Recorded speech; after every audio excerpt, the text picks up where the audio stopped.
Vamos al momento de la enseñanza. Es más enseñanza, ¿verdad? Porque que predicación. ¿Me escuchan? Sí, ok. Porque vamos a hablar un poquito, ¿verdad? Comencé el tema el miércoles, hermano, con el asunto de la historia de las iglesias bautistas. Y perdón que estoy, no sé, a lo mejor no, yo sé que no a todos les gusta la historia, pero ahorita es lo estoy soñando, hermano, porque estoy escribiendo un proyecto, ¿verdad? Pero creo que va a ser útil para todos nosotros. Y quiero comenzar, ¿verdad? Sí, acompáñenme a su Biblia, por favor. Quiero usar un pasaje para comenzar la historia en Juan capítulo 7. En Juan capítulo 7. Y después vamos a ir a las diapositivas.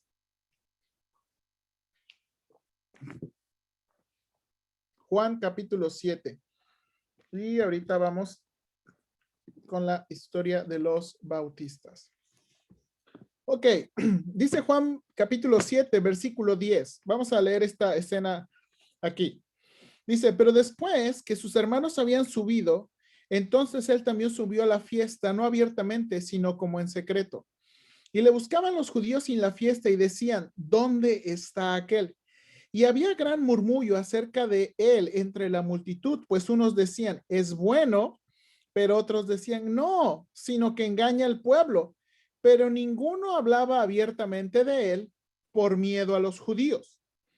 Mas a la mitad de la fiesta subió Jesús al templo y enseñaba. Y se maravillaban los judíos diciendo, ¿cómo sabe este letras sin haber estudiado? Jesús le respondió y dijo, mi doctrina no es mía, sino de aquel que me envió. El que quiera hacer la voluntad de Dios, conocerá si la doctrina es de Dios o si yo hablo por mi propia cuenta. Miren, este versículo es muy significativo, hermanos. El que quiera hacer la voluntad de Dios, conocerá si la doctrina es de Dios o si yo hablo por mi propia cuenta. El que habla por su propia cuenta, su propia gloria busca, pero el que busca la gloria del que le envió, este es verdadero y no hay en él injusticia. Miren lo que les pregunta el Señor Jesucristo. ¿No os dio Moisés la ley y ninguno de vosotros cumple la ley? ¿Por qué procuráis matarme? Respondió la multitud y dijo, demonio tienes, ¿quién procura matarte? Jesús respondió y les dijo, una obra hice y todos maravilláis. Por cierto, Moisés os dio la circuncisión, no porque sea Moisés, sino de los padres. Y en el día de reposo circuncidáis al hombre.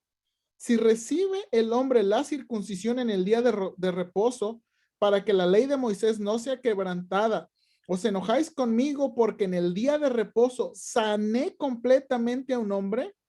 No juzguéis a según las apariencias, sino juzgad con justo juicio. Hermanos, esta escena especialmente me gusta porque es una escena donde uno se enfrenta a este asunto de, bueno, ¿cuál es la buena doctrina? Y uno se enfrenta a esta siguiente pregunta. Si la tradición realmente pesa más que lo que siempre nos han enseñado. Porque es lo que vamos a estudiar, vamos a hablar la historia, ¿verdad? Y a veces, hermanos, hemos crecido en una cultura donde la tradición es tan fuerte que cambiar un pensamiento o cambiar una actividad es como revolucionario, ¿no? ¿Sí o no? Entonces, es lo que queremos ver. Entonces, con esto en mente, vamos a ir, hermanos, a la historia de los bautistas. ¿Ok? Déjenme compartirle pantalla. ¿Puede ver mi pantalla? Ok, bien. Vamos aquí, a la historia de los bautistas. Ok, hermano. Vamos a comenzar. Mire, con el miércoles que empecé hablando de los puritanos, hubo unos hermanos que como que me preguntaron más cosas. Entonces quiero ir un poquito atrás en la historia, hacer una pausa, dejarle participar o preguntar y después avanzar porque siento como que hay algunos que les surgieron dudas, ¿verdad? Sobre la historia de los bautistas. ¿Por qué? ¿Por qué estoy enseñando esto? Porque nosotros, nuestra iglesia se llama Iglesia Bautista Cordero de Dios. Entonces, queremos hablar especialmente de dónde vienen esas iglesias y por qué se llaman bautistas. Entonces, eso es lo que vamos a ver. Ok. Hermanos, hay cuatro teorías entre las iglesias bautistas. Hay cuatro teorías sobre el origen de las iglesias bautistas. ¿Ok?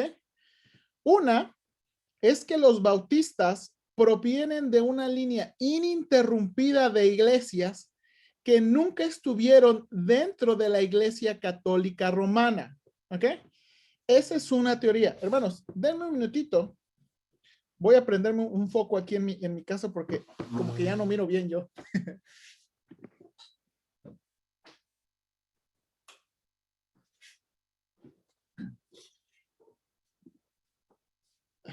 Listo. Ok. Entonces, hay una teoría que dice que las iglesias bautistas provienen de una línea ininterrumpida de iglesias. Esa teoría comúnmente se le conoce como de landmark o landmarquismo. ¿Ok? Otra teoría dice que los bautistas provienen de iglesias que no estuvieron de acuerdo con la iglesia católica romana. Y esta teoría no exige una línea ininterrumpida, simplemente hubo grupos. Esta teoría se llama herencia bautista. La siguiente teoría es que los bautistas provienen de iglesias separatistas en Inglaterra. Y la última es que los bautistas provienen de iglesias anabaptistas de la Reforma. Y nada más para que sepa, una iglesia anabaptista, un ejemplo de una iglesia anabaptista antigua son los menonitas. ¿Ok? Los menonitas, hermanos, son un ejemplo de iglesias anabaptistas. ¿Ok? Así, ellos son un ejemplo de iglesias anabaptistas. ¿Ok? Entonces, estas son las cuatro teorías. ¿Vamos a estudiar las cuatro? No, no vamos a estudiar las cuatro. ¿Ok? Solamente nada más quiero mencionarlo. Vamos aquí. ¿Cuál es el antecedente para el inicio de las iglesias bautistas? Bueno, el antecedente más atrás tiene que ver con la Reforma. ¿Ok? Vamos a ver esto con una ilustración. Hermanos, por muchos años, se conocía una sola iglesia. ¿Sí o no? Una sola iglesia, que era la iglesia romana. Hermanos, la iglesia católica romana realmente, ¿verdad? Si podemos poner así, está comenzando más o menos en el año 325. ¿Ok? Por ponerle una fecha, ¿verdad? Cuando el emperador Constantino está dándole cierta predilección al cristianismo y el emperador Constantino está mezclando la iglesia y el gobierno y dándole autoridad vamos a decir, a los líderes religiosos, y los líderes religiosos realmente también van a servir como ciertos personas de Estado. Hermanos, de ahí en adelante, pues vamos a ver que el cristianismo, y voy a usar esta palabra, la cristiandad, avanza en una línea, ¿ok? Así voy a manejarlo, la cristiandad, ¿ok? Después, hermano, y mire, este es el asunto de aprender, este es el asunto con las fechas, ¿verdad? Las fechas simplemente son referencias, no son cosas. En 1517, un monje católico agustino llamado Lutero publica 95 tesis y, ¿verdad? Y las pega en la Catedral de Wittenberg. Esas 95 tesis, hermanos, realmente eran 95 temas que Lutero quería discutir con los líderes de la Iglesia Católica. ¿Cuál era el problema de Lutero, hermanos? El problema de Lutero es que había personas que representaban a la Iglesia que estaban vendiendo indulgencias. Hermanos, las indulgencias era la remoción temporal del purgatorio. Y hermanos, habían hecho un negocio. Hermano, Lutero estaba decepcionado de la iglesia, de este asunto de lo que se llamaba el arquetipo de la iglesia, porque la iglesia había dejado la palabra de Dios, la predicación, y había hecho un sistema. Cuando él fue a Roma, hizo una visita a Roma para visitar la catedral de San Pedro, él se dio cuenta que había prostíbulos para monjes, que cualquiera, uno podía comprar tantas cosas, y Lutero quedó decepcionado. Entonces, en 1517, él pega eso para discutir. Esta es la fecha que se considera el inicio de la reforma.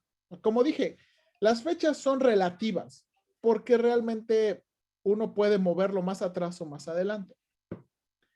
Para nosotros, para los fines de nuestro estudio, de aquí en adelante, hermanos, de aquí en adelante, lo que vamos a ver es una separación de la Iglesia Católica Romana en iglesias que van a ser conocidas como iglesias protestantes, ¿ok?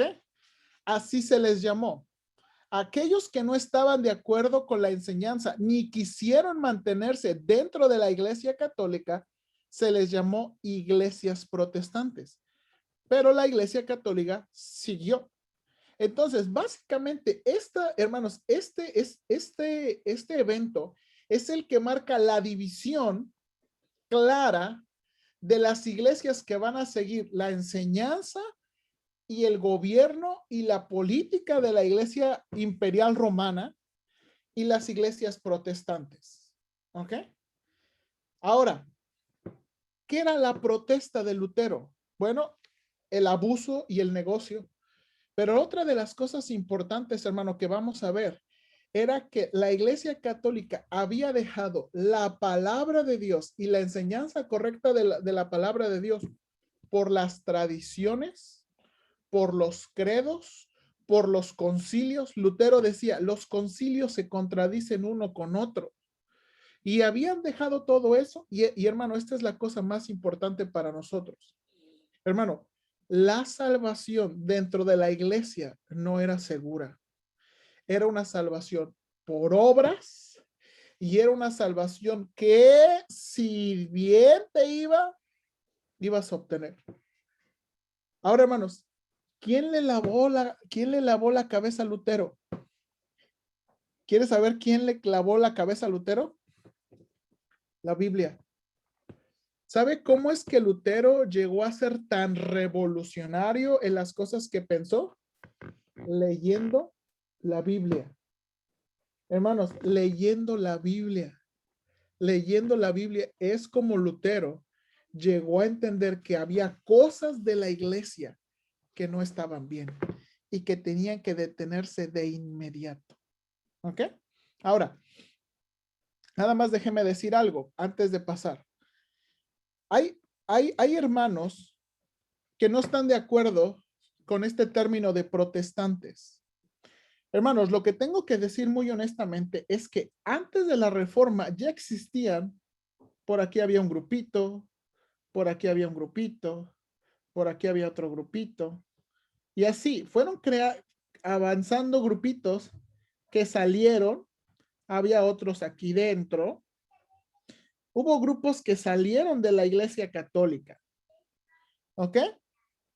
Siempre hubo ese tipo de grupos que no estuvieron de acuerdo con las enseñanzas de la Iglesia Católica. Y había a veces esos grupos que estaban dentro de la Iglesia Católica, que no estaban de acuerdo con la Iglesia Católica. Eso sí quiero decirlo. Ahora, ¿por qué es importante decir esto? Porque muchos piensan, entonces significa que antes de la reforma no eran salvos. No, las personas, la salvación, hermanos, siempre ha sido por fe. Y la salvación siempre ha sido por gracia. ¿Qué significa esto, hermanos? Por un regalo de Dios. Por un regalo de Dios. No nos cuesta, no tenemos que hacer nada. Lo único que tenemos que arrepentirnos lo único que tenemos que hacer según las escrituras es arrepentirnos y creer en el sacrificio completo que Cristo hizo en la cruz del Calvario a favor de nosotros. Y hermanos, como dije, existieron grupos afuera de la iglesia y dentro de la iglesia que creyeron esas cosas. Había. Pero después de la reforma, hermanos, básicamente se hizo mucho más notorio quién enseñaba y quién predicaba eso que en cualquier otro tiempo. ¿Ok? Ahora, déjeme avanzar aquí. Lutero, como dije, las fechas son relativas, porque dentro de estas personas que no estuvieron de acuerdo con la iglesia, tengo varios ejemplos. Uno es Erasmo. Erasmo, hermanos, es un hombre que permaneció dentro de la iglesia, pero él hizo muchos reclamos a la iglesia. Él hizo una revisión de la Vulgata Latina, la traducción de la Biblia a latín, y publicó un Nuevo Testamento en griego antes de que Lutero publicara sus tesis. Y Erasmo, hermanos, permanece como un líder importante de la reforma. ¿Sabe qué? Por sus pensamientos. Pero él nunca dejó de ser parte de la iglesia católica. Él no estaba de acuerdo, pero no dejó de ser parte. Otro ejemplo más antes de la reforma tenemos Juan Hus. Se opuso al papado, las indulgencias, y en 1415 murió quemado. Tenemos otro ejemplo de lo que le acabo de decir, hermanos. Juan Wycliffe tradujo la Biblia al inglés en 1382, cuando eso era completamente ilegal y penado, y murió por eso. Entonces, como dije, antes de Lutero ya había muchos hermanos buscando que la palabra de Dios estuviera en acceso, buscando predicar la salvación por fe. Algunos, ¿verdad? Salieron de la iglesia, algunos permanecían dentro de la iglesia, pero de la reforma en adelante, hermanos, la diferencia se ve más clara. Ahora, esto es interesante. A los líderes, a los seguidores de estos líderes, pues se les dio nombres. Por ejemplo, a los seguidores de Wycliffe se les conoció como Lollardos. A los seguidores de Hus se les conoció como Husitas. Y así es donde vemos estos grupos, que los grupos se van a llamar o les van a dar un nombre parecido pues al líder que tienen, ¿ok? Entonces esto es común, ¿ok? Bueno, déjenme avanzar aquí. Los hermanos, los escritos, el resumen de escritos y de la doctrina protestante, los protestantes, ¿verdad? De Lutero y antes de Lutero y después de Lutero, la única manera que tuvieron para hacerse oír era publicar y escribir algo. Era la única manera, porque no iban a poder escucharlos. Las autoridades religiosas no iban a escucharlos, no les iban a dar. Y la única manera es por dentro de sus escritos, hermano. Sus escritos se resumen en lo que se le llama las 5 solas, ¿ok? Se conocen como las 5 solas de la Reforma. Tenemos sola escritura. Esa fue la enseñanza, hermanos, que nuestra única regla de fe y práctica es la Biblia. Sola escritura, sola escritura. Hermanos, Lutero es famoso por ese dicho de que dice que si él no era convencido por la escritura y la razón, la palabra ahí o lo que uno debe entender por la razón significa lo que es común, el entendimiento común. Si nadie me convence por las escrituras y la razón, yo no me voy a retractar de lo que dijo. Y tenemos ahí sola escritura. ¿Qué más tenemos? Solo Christus. En aquel tiempo, hermanos, tenían las indulgencias, tenían los santos, tenían las peregrinaciones, tenían tantas cosas para la salvación, todo por obras, todo tú tratando de alcanzar. Y los reformadores enseñaron fuertemente, solamente una persona nos puede salvar y es Cristo Jesús.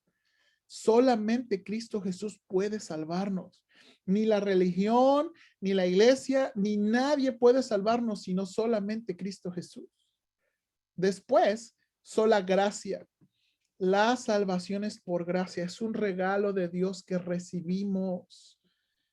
No trabajamos, no hay trabajo posible que nos haga y nos podamos obtener la salvación. Sola fide, una sola fe, una sola fe. Y por último, soli deo gloria. A Dios solamente la gloria.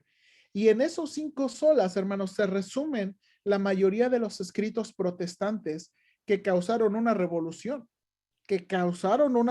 Por eso es que se le llama la reforma, porque en verdad esto fue una cosa bárbara en aquel tiempo. ¿Ok?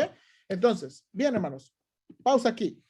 Ok, yo sé que no todos no tienen su cámara, pero ok, hermanos y hermanos que están conectados, no quiero que se me duerma y tampoco quiero hacerlo aburrido, así es que si quiere participar, este es el momento. Preguntas aquí. ¿Tiene preguntas aquí? ¿Cree que voy bien? ¿Voy explicando bien? Como hay muchos detallitos entre la historia, pero quiero hacerlo bien sencillo. Yo quiero hacerlo bien sencillo. Así es que si tiene preguntas, por favor, ¿ok? En verdad. Vamos, este es como como les dije, esto es una enseñanza, no es una predicación, ¿verdad? En una predicación, pues uno está más predicando un mensaje, un sermón, pero aquí yo estoy tratando de explicar. Entonces, si tienen dudas, por favor, ¿ok? Con confianza. Ok, ¿puedo continuar entonces? Ok, avanzamos entonces. Después de esto, hermanos, la reforma, y esto es algo muy importante de entender, sucedió en un contexto Estado-Iglesia. ¿Qué significa eso? ¿Qué significa un contexto Estado-Iglesia? Por ejemplo, tenemos a este hombre. Este hombre es Martín Lutero. ¿Ok? Y él era de Alemania. Cuando la reforma sucede en ese país, la reforma sucede en un contexto donde Lutero va a tener, y todos los que le apoyaban van a tener que conseguir permiso del Estado para poder reunirse y predicar conforme lo que él estaba enseñando. ¿Por qué? Porque la única iglesia autorizada de toda Europa es la Iglesia Católica Romana. Entonces, iba a tener que conseguir un permiso. Y esta es la cosa. En aquel tiempo, hermanos, el rey de Inglaterra era el mismo rey que tenía fuerza en España. Se conoce como el rey. Hermanos, aquí esto es muy interesante. El Carlos V, el chocolate. Ese es el rey del tiempo de Lutero. Parece charra, pero es cierto. El Carlos V de Alemania era el Carlos I de España. Y ese rey, hermanos, tenía mucho poder en aquellos tiempos. Entonces, pero otra de las cosas aquí es que había otro tipo de guerras. Entonces, el rey tuvo que enfrentar dos cosas, problemas militares y problemas religiosos. Entonces, después de mucha lucha y después de muchas discusiones y después de mucha historia, Lutero y las iglesias que siguen las enseñanzas de Lutero consiguen permiso. Ahora, esta es la cosa, hermano. Las iglesias y la reforma sucedió en un contexto Estado-Iglesia, porque quien le pagaba a Lutero o quien financiaba a Lutero era el rey George, donde Lutero vivía y lo patrocinaba. Entonces, así funcionó la iglesia en un contexto Estado-Iglesia. Entonces, se les permitió reunirse, congregarse, pero la iglesia seguía, pero el Estado todavía seguía teniendo aprobación y el Estado todavía seguía haciendo muchas cosas. ¿Ok? Entonces, quiero que lo piense. Eso es muy importante, especialmente porque en México no vemos eso. En México el Estado es una cosa, el gobierno y la iglesia es otra cosa. No hemos crecido viendo que la iglesia y el Estado es la misma cosa, ¿verdad? Aquí en México no, eso, no, para nada. Pero la reforma sucedió aquí. El siguiente hombre que les voy a presentar se llama Ulrich Zwinglio, ¿ok?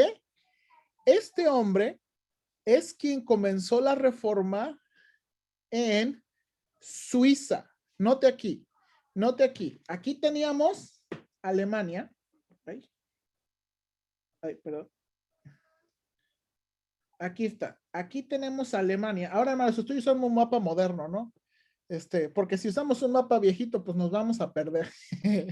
Estoy usando un mapa moderno. Entonces, aquí está Alemania. Aquí en lo rojo está Suiza. Note. Y entonces la reforma empieza a extenderse en estos países europeos. En Suiza, Ulrich Zwinglio también lleva su reforma. Y esto es muy interesante. Hermano, la reforma empieza a suceder con eventos no completamente conectados. Por ejemplo, ¿qué le llevó a Lutero a separarse de la iglesia? El abuso de las indulgencias, que se había hecho un negocio, ¿verdad? Con la fe de la gente.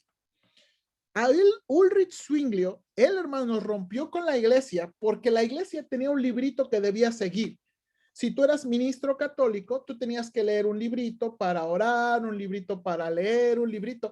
Y Ulrich, pues no estaba de acuerdo con eso, porque sentía que eso no era, leyendo las escrituras, él se dio cuenta, eso no es lo que debemos hacer. Entonces este hombre dijo, ¿ok? Dejó el librito que usaban los ministros y comenzó a predicar en el Evangelio de Mateo, y así se fue, predicando un capítulo por capítulo del Evangelio de Mateo. Porque dijo, eso es lo que necesita la gente, conocer la Biblia. Y empezó a predicar capítulo por capítulo. Ahora, lo interesante, hermanos, es que aquí, este Zwinglio, aparte de ser pastor, era un pastor soldado. Y consiguió la libertad religiosa también luchando y peleando. Entonces, de nuevo, también financiado y consiguieron la libertad, ¿verdad? Luchando y peleando. Entonces, en este contexto. Después, déjeme presentarle otro líder de la reforma. Tenemos a este hombre, Juan Calvino. Juan Calvino. Este hombre, hermanos, viene a liderar la reforma en Suiza, donde Zwinglio ya había hecho mucho, pero él viene a crear más impacto y darle más forma. Ahí en el mapa, hermanos, si usted va a ver, hermanos, Calvino era de Francia, él nació en Francia, pero después se movió a Suiza y especialmente él ministró en Ginebra, ¿ok? Ahí no sé si lo puede ver, él ministró ahí en Ginebra. Hermanos, esto es lo interesante. Calvino, antes de ser ministro, fue abogado y un tremendo abogado. Antes de escribir cosas para la religión, escribió muchas cosas, ¿verdad? Para abogado. Es impresionante lo que es la mente de este hombre. Pero después llegó a ser pastor ahí en Ginebra. Entonces, aquí, hermano, aquí de nuevo, aquí en adelante, este personaje, de nuevo, consiguiendo permiso, trabajando en esta unión Estado, comienza a presionar al Estado para tener más control. Comienza de las iglesias, comienza a presionar al Estado para que el Estado empiece a llevar una reforma social conforme la escritura decía.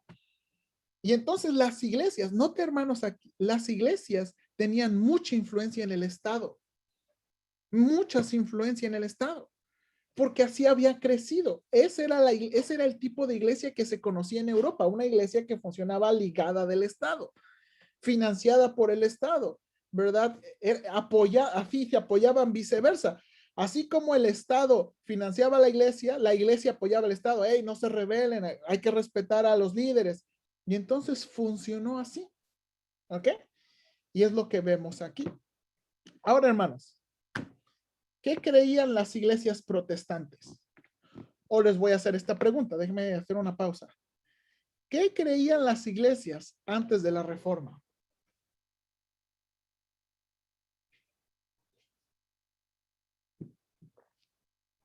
Adelante, hermano Ortega. Ahí su micrófono. Espérame tantito. A ver. Profesaban lo mismo que todos los, ahora sí que los católicos y lo que imponía, ahora sí que Roma. En realidad ellos empiezan y Lutero respinga porque creo que fue el Papa Julio el que empezó con lo de las indulgencias para conseguir dinero y terminar de construir Roma. Sí. Entonces Sí. ellos empiezan a protestar porque además de que pues, era una mentira, ahí inventaron el limbo, que no existe, ahí inventaron el purgatorio, que no existe, porque el original no existía ni el purgatorio ni el limbo. Y cuando empiezan las indulgencias, pues tenía que haber un lugar donde meter a las personas que iban en pecado y poderlas rescatar del purgatorio. Sí, Entonces, todo eso fue lo que sí, es lo que afectó, creía, sí, es lo es que lo que creyó la ellos iglesia. creían. Sí, Entonces fue cuando empezaron a respingar. sí. Hermano Juan, adelante. A ver, hermano, su micrófono. Yo pensé que ya lo había aprendido. También en aquellos tiempos la iglesia no permitía que la gente pudiera leer las escrituras. Estaba prohibidísimo, era una condenación a muerte para todo aquel, porque por eso cuando se separaron todas estas personas de la iglesia católica, fueron perseguidos. Y fueron perseguidos por la autoridad romana para matarlos. Entonces, porque los estaban diciendo que eran saclérigos por haber dicho cosas que para ellos estaba prohibido decirles a la gente Sí, de lo que decía la escritura. sí, Entonces, por esa razón muchas veces pasó eso. sí, sí. Ahora, hermanos, aquí déjame antes de continuar, voy a decir otra cosa con mucho cuidado, porque a lo mejor aquí se me puede hacer un cisma y el pastor Octavio me va a correr. Esta es una cosa importante. La iglesia se llegó a poner a nivel de las escrituras. Esto es lo que pasó. La iglesia se llegó a poner a nivel de las escrituras. Así es que lo que dice la iglesia es como lo que Dios dice. Comparten el mismo nivel de autoridad. Ahí voy, hermano Ortega, permítame tantito. ¿Ok? Entonces, en aquel tiempo, lo que decía la iglesia, o sea, la gente básicamente, o las personas era la iglesia y la Biblia están en el mismo nivel de autoridad. Entonces, lo que la iglesia había desarrollado que no estaba en la Biblia tenía la misma nivel de autoridad. Por ejemplo, leyendo la Biblia, usted no va a encontrar, como dijo el hermano Ortega, sobre el purgatorio o sobre el limbo o sobre otras cosas, pero como la iglesia tenía el mismo nivel de autoridad, lo impuso como creencia. Por ejemplo, no vamos a ver, hermanos, esa obligación de los ministros a no casarse, pero como la iglesia lo puso, que estaba el mismo, lo impuso. ¿Ok? Ahora, hermanos, quiero decir esto. La iglesia, no todo lo que la iglesia creía estaba absolutamente mal. ¿Por qué? Usted vaya con alguien de la iglesia católica y pregúntele de la Trinidad y va a creer lo mismo que nosotros. Un Dios que existe en tres personas. Le va a preguntar si Cristo es el Hijo de Dios y él le va a decir, Cristo es el Hijo de Dios. Entonces, voy a decir esto con cuidado. Había cosas de la iglesia católica que eran completamente bíblicas y estaban bien. Pero este es el problema, que había muchas que opacaban y básicamente, ¿verdad? Se apilaron sobre las enseñanzas correctas de la Biblia y se alejaron de la Biblia. Por eso es que surgió la reforma, ¿ok? Bien, hermano Oscar y luego hermano Ortega. Ahí, hermano, su micrófono. Hermano, digo, no voy a decir desgraciadamente, pero es interesante. A mí me llamó mucho la atención estudiar los primeros 100 años de la iglesia, ver cómo llegó la iglesia hasta ese punto, cómo es que se fue modificando, cómo es que la iglesia fue adquiriendo por otras situaciones, cosas de otras creencias, de otras cosas. Pero podemos ver que en los primeros 100 años los cultos eran tan sencillos, vamos a decir, como nuestros cultos, la lectura de la palabra, que en aquel tiempo eran fracciones del Antiguo Testamento, por ancianos, lectores y fieles a Dios, y por grupos de hermanos que trabajaban y que hacían. Pero, por ejemplo, en la cuestión es de que las iglesias fueron creciendo y fueron haciéndose más y más iglesias, de tal forma que el pastorado de repente brincó a ser un obispado porque era responsable de varias iglesias. Y así fueron creciendo tanto en Grecia, tanto en Egipto, tanto en Turquía, que tenemos ya después de los 100 años iglesias tan importantes como la de Roma, como la de Alejandría, como la de Turquía, como la de Grecia, que ya eran 4, vamos a decir, faros de sabiduría, ¿no?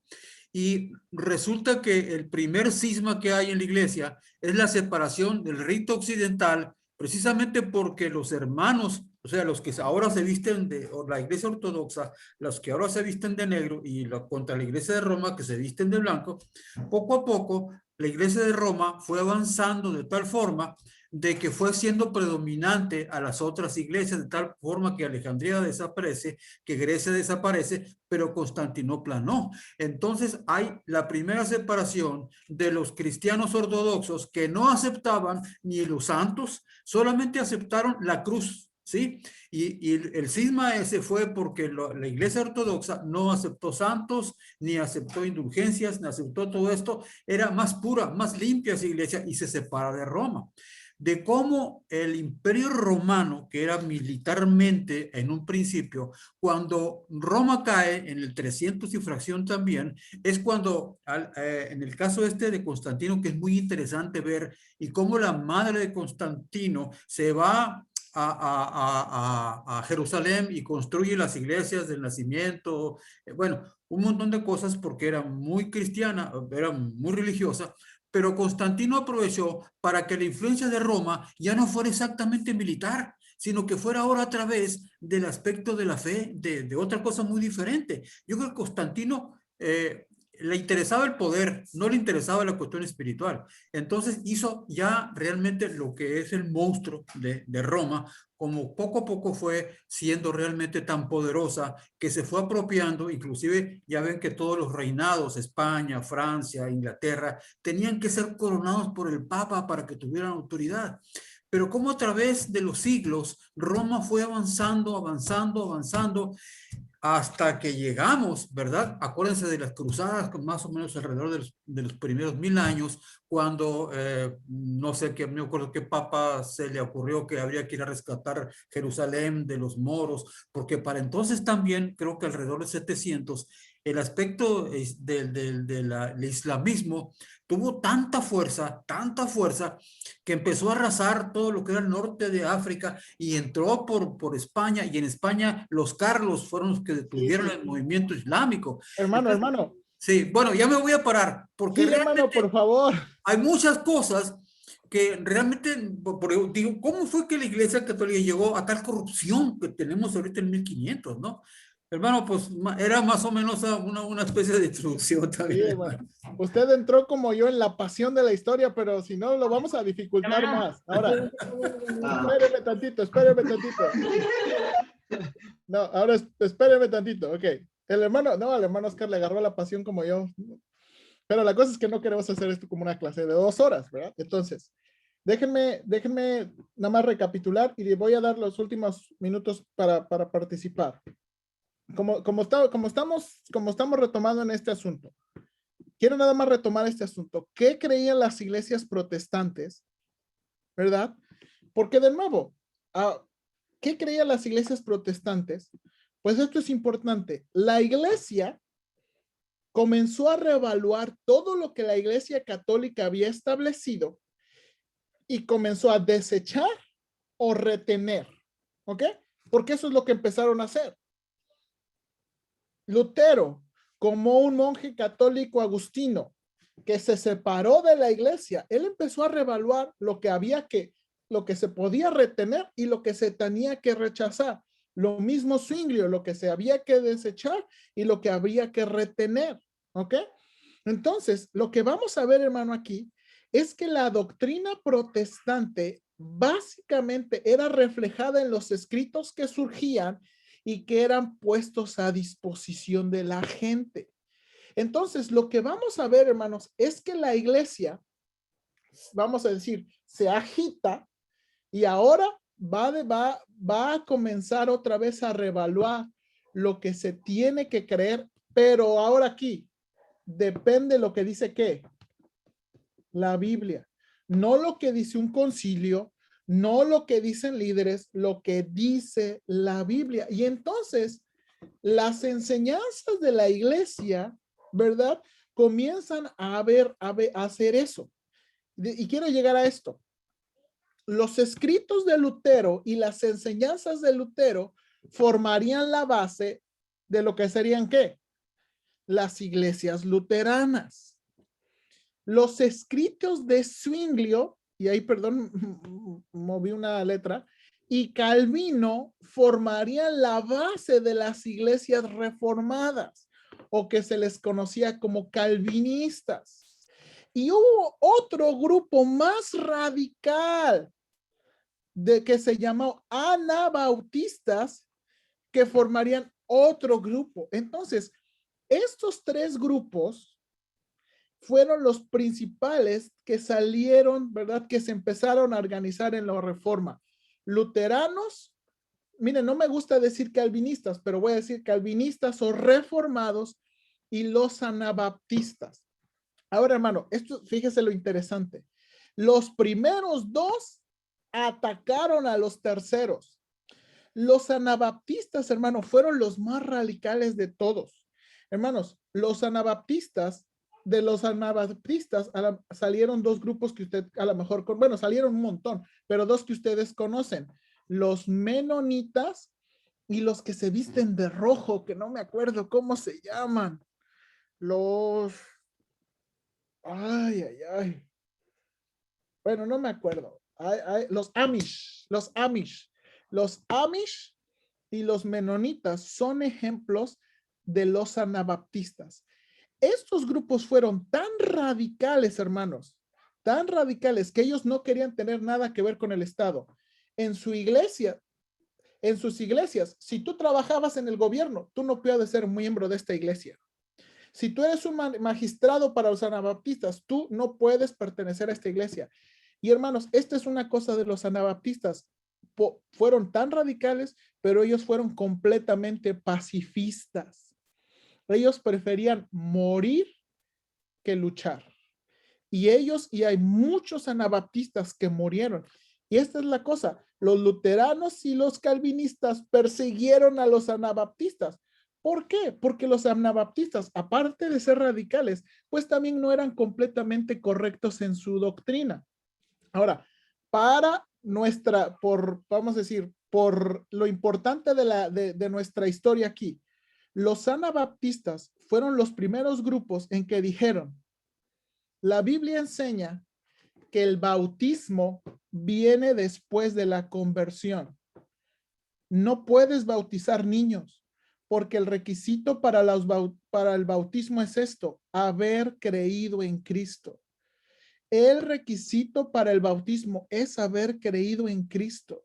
Entonces los anabaptistas dijeron, y entonces ellos empezaron a rebautizar a su gente. Por eso, esa es la palabra anabaptista, significa rebautizadores. Ahora, esto es la cosa. Los anabaptistas no comenzaron sumergiendo gente como nosotros. Los anabaptistas comenzaron bautizando. Mucho hicieron como la Iglesia Católica, ¿verdad? O con aspersión o, bueno, así, le chorrearon, ¿verdad? No sé cómo se llama el término técnico, ¿verdad? Pero no lo sumergieron. Entonces, estos fueron los tres grupos. Ahora, los luteranos o los calvinistas no concordaban en todas las cosas. Y los luteranos y los calvinistas o reformados tampoco concordaban con todo con los anabautistas. Pero básicamente, hermanos, estos eran los tres grupos que empezaron a liderar y llevar la reforma y influenciar los otros países. Por eso, hermanos, y por eso les digo, cuando vamos a Inglaterra, vamos a ver que los protestantes eran calvinistas. ¿Por qué? No porque seguían las enseñanzas. Ahora, hermanos, quiero decir esto. Los escritos de Lutero, de Zwinglio y Calvino fueron escritos llenos de Biblia.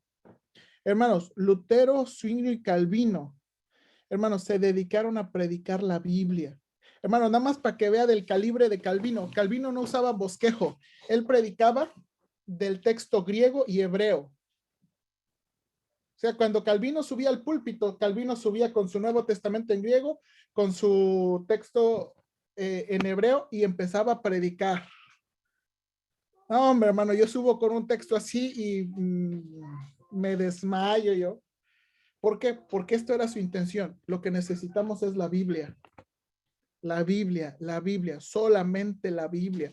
Y ellos escribieron un montón de comentarios y un montón de cosas. Y después, hermanos, ellos empezaron, ¿verdad?, a enseñar y desarrollar otras enseñanzas para la iglesia. ¿Ok?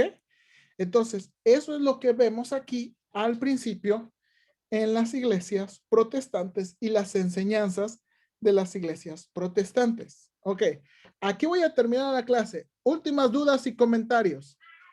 Sin hacerlo esto como 2 horas. Ok, dudas aquí. Ahora sí,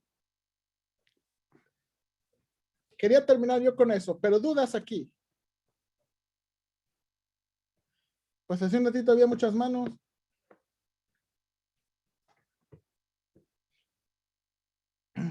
A ver, hermano Ortega, adelante.